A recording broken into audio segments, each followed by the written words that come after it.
Благодарам, председателе. Колешка Лазалевска,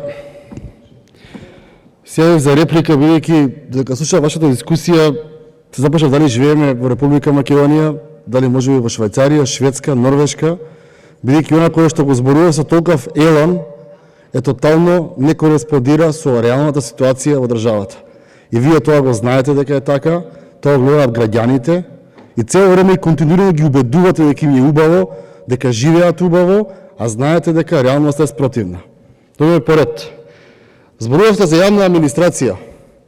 Треба да им кажете на вашите гласачи дека со новиот закон за одење во пензија се ослободуваат измеѓу 14 и 15.500 работни места. И наместо за тој процент да ги намалите трошоците за плати во администрацијата, вие ги зголемувате за 20 милиони евра.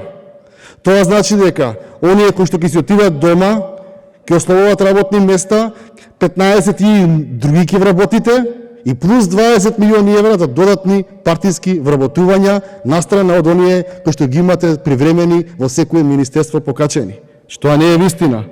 Зборувате за поддршка во здравствениот сектор. Повторно ве прашувам, во март знаевте дека има втор бран во септември. Колку модуларни болници отворивте во колку општини? Нула, во нула општини. Зошто? Кој е одговорен за тоа? Зборувате за покачување на плата. Ве молам, од март до ребалансот на буџетот ги лажевте и сестрите и докторите дека им покачите плата. На крај се смилувавте со 950.000 евра. Ако тие пари ги поделите по бројот на сестри и доктори е под 5.700 евра по човек, е толку многу вие ги вреднувате за своите работници. За здравствена едукација во овој буџет имате ставено само 650.000 евра. Толку вие го вреднувате здравството. А милиони и милиони на партиски вработувања и да молам бидете честни према оние кои што не гледаат. Верите дека расходите биле планирани, дека ќе имаме буџет од 4,9. Јас ве прашувам јавно и повторно ќе ве прашам после половина година. Истото ве прашали со ребалансот. Правевте ребаланс како да не постои корона. Предвидувавте приходи во овој последен квартал како да не постои корона, како да немаме падната економија. Ќе имаме зголемен дефицит во оваа година и кој ќе одговара, господи Лазаревска, ако немаме 4% дефицит или многу поголем? Дали за тоа ќе има одговорност?